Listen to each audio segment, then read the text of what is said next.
In the early 1960s, the US committed to putting a man on the moon before the end of the decade.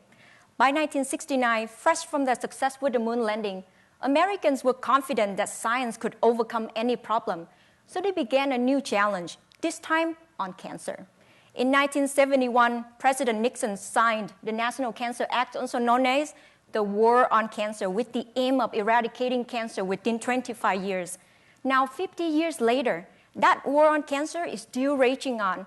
Why is that? Because cancer is clever and aggressive. And so if we are to eventually defeat cancer, we need smarter and more sophisticated weapons.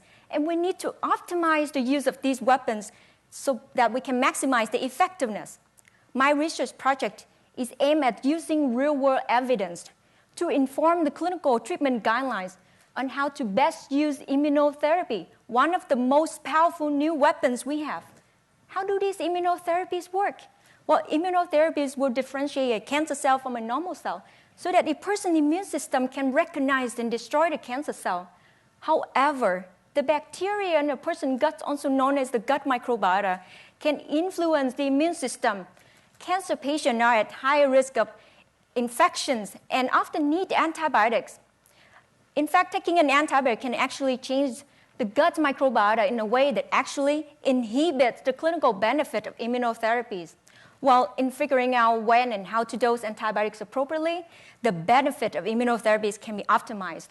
But what is the impact of the use of antibiotics on the gut microbiota or on the immune system or on health outcomes for the cancer patient? If I can answer this question, clinicians would know what to do when faced with a cancer patient starting on immunotherapy and needing antibiotics at the same time.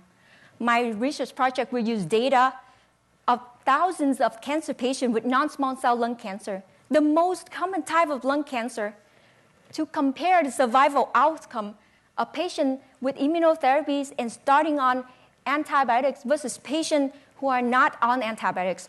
The US accomplished its moonshot goal within a decade. My project, similar to the moon landing project, will move us one small step toward winning the world on cancer.